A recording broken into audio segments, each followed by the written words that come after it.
Ruben Amorim's comments after the Fulham win about Marcus Rashford's continued absence were pretty explosive. I will put Vital before I put a player that don't give the maximum every day. He is trying to truly change the culture at Manchester United. We've heard this for years, it's never happened. Not everyone's going to like it, but that is what Amorim is trying to do here. Let's run through the 5 biggest takeaways from the 1-0 win over Fulham, including Jim Ratcliffe being confronted by angry United fans after the game. Manchester United got the 3 points against Fulham, far from a great performance, and Ruben Amorim focused on that in his post-match reaction, but so much happened off the pitch as well. I'm going to run through the 5 big takeaways from that game against Fulham, speaking about Ratcliffe and the confrontation with fans, Amorim's comments on Rashford, Rasmus Højlund, and plenty more. You can let me know what you think in the comments below.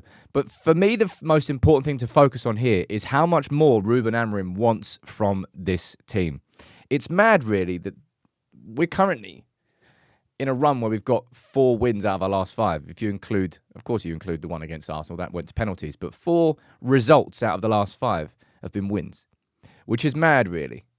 But Ruben, after every game, keeps reiterating how much United need to improve. He's not putting the wool over anyone's eyes, saying, "Oh, we're getting the results." No, the football's crap. Football needs to improve. We have to, and we want to play a different way. Ruben Amorim will not be playing with a flat back 5 his whole time at United. He wants to play with aggressive and expressive wing-backs that are going forward and attacking. United right now, we've got no pace, no power up front. Højlund, I'll speak about him a little bit later in the show. But he's not hiding the fact that he wants his team to be so much better, despite the results being there. And I thought this was important. Ruben Amorim, happy birthday to him today. Is his 40th. The players asked for a day off. Nah, in you come. Asking for a day off. Lads, you're 12th. You can have a day off when you won the league. Man, not a day off when you won the league, but imagine asking for a day off. Absolutely not. But Ruben Amorim is he's driving these standards. And that leads me on to number 2, and the conversation around Marcus Rashford, because the comments were explosive. And if you haven't heard them, this is what he said. The same reason. So, What is that reason? the reason is the training. The way I see what a footballer should do in training, in life, and is every detail. And he's been very consistent with this messaging since the beginning. He's still not seeing what he wants to see from Rashford. So, if things don't change, I will not change. Same situation for every player. Yep. If you do the maximum, if you do the right things, we can use every player. And you can see it today on the bench. We miss a little bit like pace to go, to change the game, to move some pieces. But I prefer like that. I will put Vital before I put a player that don't give the maximum every day. So I will not change in that department. It was an explosive thing for him to say, right? But he is completely correct. And this is something I said in the live show, and I'll say it again now. What he said there about, every player has to give the maximum every day in training. That includes Marcus Rashford. That includes Garnacho. That includes every other player. If Rashford ends up staying at this club because we can't find a new one because no one's going to pay his wages, and he starts training and putting in the graft, he can come back into the team. But you've got 2 players there who both were dropped against City because they were underperforming in training. Alejandro Garnacho is also potentially being sold by United because of PSR rules. Both of them have uncertain futures. Garnacho started our last 2 games. Rashford's been completely frozen out of the squad. There's been a reaction from Garnacho. There's not been a reaction that Amorim wanted from Rashford. He is trying to truly reset the culture at this club. And a big part of that is how you approach your training every single day. If you don't do it there, you won't get to play. It's as simple, man. If you ever tried to, play for Sunday League team and you don't have to turn up for training, probably not going to play the weekend. I remember that as a kid. Is Rashford being made an example of? Yes. Is he being scapegoated? No, he isn't. The same rules are applying to every player. And when it comes to change and cultural change, there are always going to be victims. Victims is the wrong word. Casualties. Right now, because of his own attitude and approach, Rashford's looking more like a casualty. Amorim's rules are clear. They have been clear since day one. I don't want him to change, and I think he's bang on for doing it, even if it is explosive. Now, the third thing I want to speak about is Rasmus Højlund. And Rasmus Højlund is massively regressing this year. Last year he got 16 goals, and I thought that was enough in a debut season at United when a 20-year-old comes in and is expected to lead the line for one of the biggest clubs in the world. He struggled. He didn't score his first Premier League goal, I don't think, until Villa. Remember that? Then he went on a run, got injured, came back. Anyway, 16 goals in his first season was fine. This season, my word. Lisandro Martinez has more goal contributions in the Premier League this season than Rasmus Højlund does. And against Fulham, it was just a continuation of the problems that we have seen.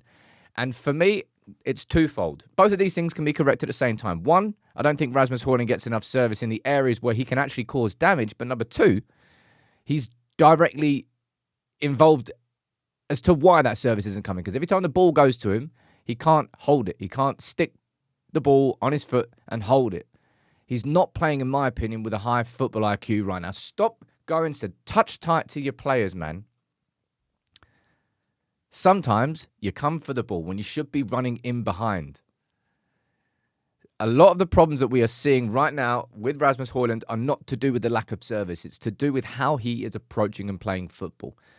He's not really I still believe in his finishing and goal-scoring ability, but we're not seeing him in positions to do so. And a lot of that time is because the attacks that need to go through him are failing as a consequence of him being involved. There needs to be self-reflection and improvement from him and for every other player as well, by the way. In his second season, we need to see progress from where we were in the first season. Right now, it's all heading in the wrong direction.